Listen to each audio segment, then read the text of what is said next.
Hello నమస్తే. ఈ రోజు మనం చికెన్ కర్రీ చాలా టేస్టీగా ఎలా చేయాలో చూద్దాం. ముందుగా 3/4 kg చికెన్ ని వాష్ చేసుకొని ఇలా ఉంచుకోవాలి. వాష్ చేసి పెట్టుకున్న చికెన్ లో 1/2 టీ స్పూన్ పసుపు, స్పూన్ కారం, 1.5 స్పూన్ ఉప్పు, కొద్దిగా కస్తూరి మేతి, మిరియాల పౌడర్, కొద్దిగా ధనియాల పౌడర్, వెల్లుల్లి పేస్ట్ కలిపి పెట్టుకొని 20 నిమిషాల పాటు ఉంచుకోవాలి.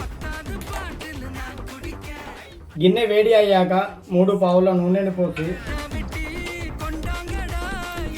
అందులో మసాలా దినుసులు సాజీరా, 3 లవంగాలు, 2 యాలకులు, చెక్క వేసి ఉల్లిగడ్డలను వేయాలి. చివరిగా పచ్చిమిర్చిని వేసి ఉల్లిపాయలు గోల్డ్ కలర్ వచ్చే వరకు ఎంచుకోవాలి. ఇందులో కూడా కొద్దిగా పసుపును, అల్లం వెల్లుల్లి పేస్టును యాడ్ చేసుకోండి.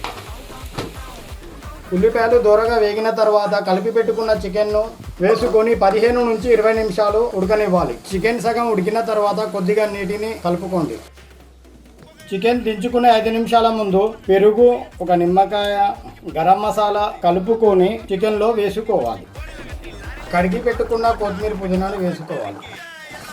గుమగుమలాడే చికెన్ కర్రీ రెడీ. మా వీడియోస్ మీకు నచ్చినట్లయితే షేర్ చేయండి, సబ్స్క్రైబ్ చేయండి, నచ్చితే లైక్ చేయండి.